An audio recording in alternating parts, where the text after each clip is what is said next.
Welcome to Real Time. I'm your host, Catherine Moakler. Here are this week's top stories. There were just 605,000 live births in England and Wales in 2022, the lowest number since 2002, a 3% drop from 2021. Meanwhile, abortion surged in 2022. There were almost 20,000 fewer births in 2022 than there were in 2021, a fall of 3% as the birth rate in England and Wales declined to the lowest level in 2 decades. The data was released by the Office for National Statistics, which showed that the birth rate continues to trend downwards, just as abortion continues to rise. In June, SPUC reported that abortions in England and Wales had increased by 17% in the first half of 2022, a shocking revelation that SPUC in a part attributed to DIY home abortion.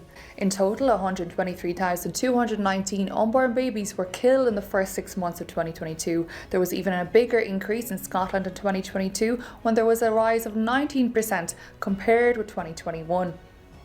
A pregnant woman who was told "you will be terminated" by her female manager has been awarded £35,000 for discrimination and unfair dismissal. Paulina Bowes, who is 32 years old, worked for Hong's Grill Limited in London but was fired. Paulina had to move out of her flat and stopped working in hospitality. Paulina, who works as a restaurant manager, was told she would have to take a £4,000 pay cut when she told her bosses she was expecting.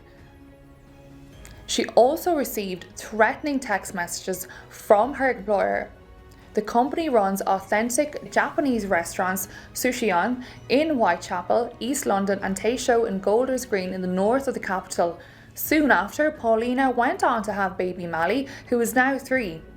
The Judge Tobin stated in the case that the employer, Mr. Hong, was not a reliable witness, nor was he an honest historian. We are satisfied that he made up a redundancy story as an attempt to cover up his deliberate, poor treatment of this pregnant employee. Caris, India hosted its second National March for Life in Maharashtra, India. Cardinal Oswald Gracias led a March for Life in Pune, Maharashtra, to protest India's abortion law. The Archbishop of Bombay, along with participants of the march, submitted a memorandum in support of the rights of the unborn to local authorities. Despite opposition from a majority of Indians from various religious backgrounds and organisations, abortion has been gradually legalised. The march took place on the 10th of August, which marks the anniversary of India's Medical Termination of Pregnancy Act that legalised abortion 52 years ago. This is India's second March for Life, in which Archbishop Francis Callist stated that "we're very excited to see nearly 5 times as many people turn out for the second March for Life this year." South Carolina's court upholds 6-week abortion ban. The court on Wednesday found that the state's constitutions against unreasonable invasions of privacy did not include a right to abortion, and that the state law was within the zone of reasonable policy decisions rationally related to the state's interest in protecting the unborn. In May this year, a judge had put a temporary halt to South Carolina's new law, banning most abortions around 6 weeks of pregnancy until the state Supreme Court could review the measure. The state governor, Henry McMaster, signed the bill, he says.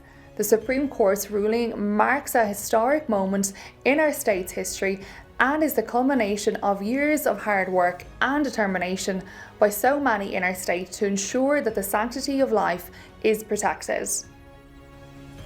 That is all for this evening's news. Thank you for tuning in. See you again soon.